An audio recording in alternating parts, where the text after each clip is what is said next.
अस्सलाम वालेकुम नाज़रीन, आप देख रहे हैं MR न्यूज़। मैं हूँ राशिदा हफीज़। सबसे पहले न्यूज़ हेडलाइंस। वफाकी हुकूमत ने ग्रेड 21 के अफसर फवाद असदुल्ला को DG इंटेलिजेंस ब्यूरो तैनात करने का फैसला कर लिया। ज़राए का कहना है कि फवाद असदुल्ला की बतौर DG इंटेलिजेंस ब्यूरो तैनाती का नोटिफिकेशन आज जारी होने का इम्कान है। ज़राए के मुताबिक IB के सीनियर अफसर फवाद असदुल्ला इदारे के मुख्तलिफ शोबों में सीनियर ओहदों पर तैनात रहे हैं। वज़ीर आज़म के मशीर और पीपल्स पार्टी के सीनियर रहनुमा कमर ज़मान कायरा ने कहा कि हमारे चेयरमैन सेनेट के लिए डिमांड नई नहीं है, ये एक तयशुदा मामला है। कमर ज़मान कायरा ने कहा कि सेनेट में हमारी अक्सरियत है, चेयरमैन सेनेट हमारा हक बनता है।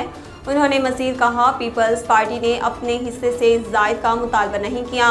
गवर्नर पंजाब के ओहदे की हमारे पहले दिन से डिमांड थी और ये तय था अगर इसमें कोई तातुल आया भी तो 1-2 दिन में हल हो जाएगा।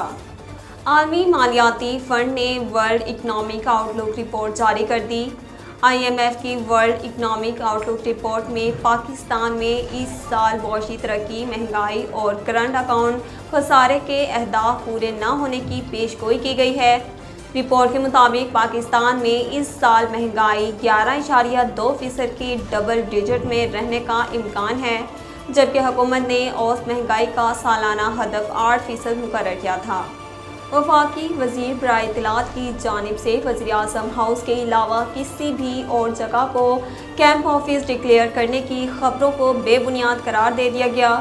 वज़ीर आज़म शहबाज शरीफ की वज़ारत उज़्मा का मनसब संभालने के बाद मीडिया और समाजी राब्तों की वेबसाइट पर बेबुनियाद और मनगढ़ंत खबरें फैलाने का सिलसिला रुकना चाहिए।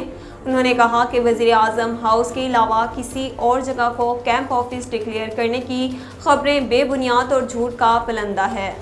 शहर कायद में ट्रैफिक पुलिस के नाक़िस इंतज़ामात और हैवी ट्रैफिक के बाइस हादसात में इजाफा हो रहा है। सड़कों पर दंदनाते वाटर टैंकर शहरियों के लिए चलती फिरती मौत बन गए। रवां साल की पहली सहमाही में ट्रैफिक हादसात के बाइस 55 अफराद लुक़्मे अजल बन गए, जबकि ट्रैफिक हादसात में दर्जनों अफराद ज़ख्मी हुए। नाज़रीन, अब तक के लिए इतना ही। मज़ीद खबरों और अपडेट के लिए देखते रहिए MR न्यूज़।